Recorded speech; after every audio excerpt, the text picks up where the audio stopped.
We're talking about your taxes this morning on Dialogue. I'm Pratt Prescott. With me in the studio this morning is Injil Muhammad. And Injil, why don't you give the phone number for your business for anyone who's interested in calling and continuing this discussion? You may reach us at area code 212-684-3637. Our office hours are 9 to 6, but we definitely open on weekends, especially during the tax season. Yeah, you're busy now. Oh, yeah. And we also have evening appointments. I mean, we're there basically to midnight, but those are generally the hours that we see clients. We'll give that number again before we're done.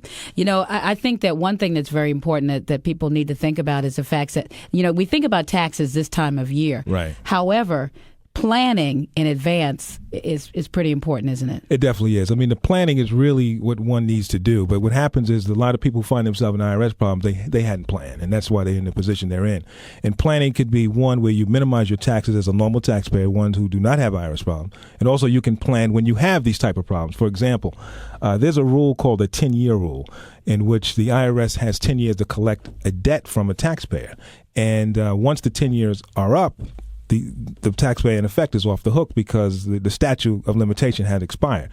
So, in effect, that could be some planning. For example, if you have a person, if there's taxpayers out there who owe lots of money from the 80s and they're running around in fear, it could be a situation where they might have to pay it all because the statute, had expired. We had several taxpayers who come in the office. One notably, this past November, a gentleman owed $35,000 and was paying $250 a month. And once I received all information, the research, I asked him, I said, what's your favorite charity? And he tells me, I said, well, you don't have to pay the IRS anymore. Why don't you donate it to your favorite charity? Because you don't owe him anymore. He tried to kiss me. So the point is that planning is definitely a thing that we help clients with, those who have IRS problems and those who do not.